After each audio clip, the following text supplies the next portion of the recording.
السلام عليكم ورحمة الله وبركاته. مركبka Titanic 110 sannadood ayaa ka soo wareegtay tan iyo markii uu quusay markabka Titanic oo ka mid ahaa maraakiibta ugu waaweyn caalamka soo maray, kaasoo xilligiisiina ahaa markabkii ugu baaxadda iyo ballaca weynaa. Magacan waxaa loogu muwanqalay waddanka Ingiriiska, waxaana laga lahaa waddankaasi markabka Titanic waxa uu ahaa markab aad u baaxad weyn. mowduucanna waxaynu si gaar ah isugu dul istaagi doonaa dhinacyo kala duwan oo la halmaala markabka Titanic, sababta uu quusay iyo waxa ku dhacay ayaynu mowduucan si gaar ah isugu dul istaagi doonaa. ee ku soo dhawow kanaalka oo rukumo adoo subscribe saari doona, kadibna kanaalka like saar ama muuqaalka mahadsanid. waxaynu eegaynaa mowduuca ku saabsan taariikhda adduunka meel ka gashay ama taariikhda casriga ah ee markabka Titanic. waxaana hubaala inaad in badan maqashay markabkan iyadoo sheekadiisa la hadal hayo ama taariikhda ku saabsan markabkan. RMS Titanic waxa uu ahaa markabkii ugu weynaa ee sababay waqti ay shaqada soo gashay oo ahayd tii labaad ee saddexaad ee heer sare ah ee heerka Olombikada ee ay maamusho White Star Line. waxaa dhisay goobta Haddon iyo Welfe ee Belfast ee Thomas Underwood oo ahaa madaxa naqshadeeyaha badda ee goobta. marka waxa uu ku dhintay masiibadii waqtigaas dhacday. Titanic waxa uu ka amar qaadanayay Captain Edwin Smith, kaasoo uu la degay markabka oo ku dhintay halkaasi. marinka badda ayaa qaaday qaar ka mid ah dadka ugu qaniisan adduunka iyo sidoo kale boqolaal muhaajiriin ah oo ka soo jeeda Great Britain, Ireland, waqooyi Scandinavian-ka iyo sidoo kale meelo kale oo Yurub oo dhan ah, kuwaasoo nolol cusub ka doonayay gudaha Mareykanka. hoyga heerka koowaad waxaa lagu talagalay inuu noqdo meesha ugu sarreysa ee raaxada iyo raaxaysiga oo leh jimicsi, barakado dabaasha ah, maktabado wax akhris iyo sidoo kale maqaayado heer sare ah iyo alaabo markaasi iyo qolal qurxoon iyo gudbiyaha raadiyaha telegrafka ee awoodda sare leh ayaa diyaar u ahaa soo diridda rakaabka, macaroon-girmiska iyo sidoo kale isticmaalka markabka ee alaabaha muusigada iyo sidoo kale waxyaabaha ku raaxaysanayeen bilyaneeradii ku hornaa markabka Titanic.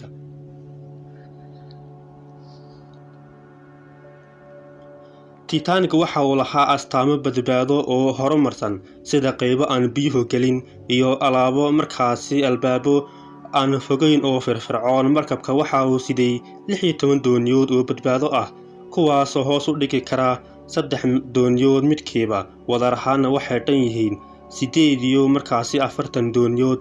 si kastaba ahaatee, Titanic waxa uu siday 20 dooniyood oo badbaado ah, kuwaasoo 4 ka mid ah ay ahaayeenba kuwa kharaabsan oo aan shaqaynayn, oo haddii la isku dayo in laga shaqaysiiyo markaasi aan waqti loo haynin markii uu degayay markabka Titanic. doonyaha badbaadada ee uu siday waxay ku filnaayeen 178 qof ilaa kala badh tirada saarnayd, ayadoo 3 meelood oo meel ka mid ah awoodeeda guud, sababtoo ah xeerarka badbaadada ee badda ee markaas waqtiga ay degtay. doonyaha badbaadada ee lasoo dejiyey waxay ahaayeen wax yar oo kala badh ah kadib markii uu ka tegay Southampton 10 Abriil 1912. Titanic waxa uu wacay Jarbas George ee Faransiiska iyo Constam ee Haddicobby ee Ireland waqooyi ka hor inta uusan u dhaqaaqin galbeedka New York. 14 Abriil, 4 maalmood markii uu soo galay isgoyska iyo qiyaastii 375 mayl 600 kiiloomitir koonfurta Newfoundland, waxay ku dhufatay buur baraf ah 11:40 PM waqtiga markabka. isku dhicii waxa uu sababay in samxadda qolofka ay u gudubto ay markaasi u xidho dhinaca starboardkiisa midig oo ay ku furto 5 ka mid ah markaasi 16 qayb ee aan biyuhu gelin ee badda. 4 dad ayaa ka badbaadi kara, isla markaana dhan kale rakaabka ama dhinaca kale rakaabka iyo qaar kale oo ka mid ah shaqaalihii markabka ayaa lagu daadguriyay doonyaha badbaadada, kuwaasoo qaar badan oo ka mid ah la saaray qayb keliya. tiro rag ah oo aan dheeli tirnayn ayaa looga tegay markabka, sababtoo ah nidaamka marka hore waxaa la horumariyey carruurta iyo haweenka, maadaama doonyaha badbaadada iyaga loo ogolaaday in la saaro oo ay ragga ku hadheen markabka dushiisa inta badan. markay ahayd 2:20 subaxnimo way kala tagtay waxayna aastay in ka badan 1,000 qof oo weli saaran wax ka yar 2 saacadood kadibna markii uu Titanic markabku uu degay markabka Connors Glen RMS Caribbean ayaa yimid oo keenay dad lagu qiyaasay 710 badbaaday oo ka badbaaday masiibadii dhacday ayaa waxa caalamka oo dhan uu kala kulmay naxdin iyo caro ka dhalatay markaasi ka dhalatay musiibadii iyo mucjisadii khasaaraha badan ee nafeed iyo maalba dhalisay. sidoo kale waxa meesha ka baxay habacsanaanta dhinaca markaasi maamulka iyo shaqada ah ee keentay markaasi weydiimaha faraha badan ee dadweynaha ee Britain iyo Mareykanka. waxay horseedeen horumar weyn oo xagga amniga badda ah. mid ka mid ah dhaxalka ugu muhiimsan ee ay dhaxleen waa aasaaska heshiiskii caalamiga ahaa ee badbaadada nolosha badda SOLAS ee 1914 kaasoo oo weli u xukuma markaasi badbaadada badda. dhowr xeer oo cusub oo wireless ah ayaa lagu soo gudbiyay adduunka oo dhan iyadoo la isku markaasi dayayo in wax laga barto khaladaadka badan ee markaasi aadka u badan ee isgaarsiinta wirelesska kaasoo badbaadin kara tiro rakaab iyo dadyo kale oo saaran markabka. burburka Titanic waxaa la helay 1985 duulaankii Faransiiska Mareykanka ahaa oo ay hogaaminayeen ama maalgeliyeen ciidanka badda ee Mareykanka. markabka waxa uu kala qaybsamay laba waxaana uu si tartiib u sii burburay ama uu sii go'ay 12,415 cagood 2,960.2 fiitan 3,784 mitir. kumanaan farshaxan ayaa laga soo saaray oo lagu markaasi bandhigay madxafyada adduunka. Titanic waxay noqotay mid ka mid ah maraakiibta ugu caansan taariikhda oo lagu sawiray markaasi shaqooyin badan oo dhaqan caan ah oo ay ku jiraan buugaag, heeso dadweyne, filmaan, bandhigyo iyo xasuuso. Titanic waa burburka labaad ee ugu weyn badweynta adduunka kaliya waxa dhaafay walaashtii barakist ee HMHS Britannia. si kastaba ahaatee iyadu waxay ahayd markaasi tii ugu weyneed ee quustay iyadoo ku jirta adeega sifaynta maadaama Britannia loo adeegsan jiray markab xisbitaal ahaan. waqtiga ay quustay markaasi waxa ka badbaaday ugu dambeyntii doontii markaasi degtay Milifin Den oo da'deedu ay ahayd 2 bilood oo kaliya ayay jirtay waxayna dhimatay 2009 iyadoo markaasi da'deedu tahay 97 jir.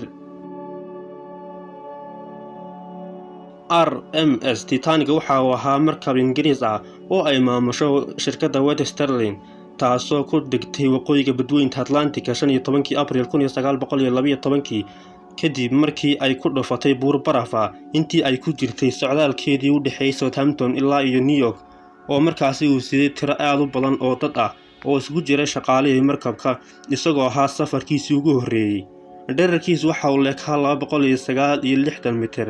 miisaanka alaabta saarneedna waxay dhannayd 46,329 tan.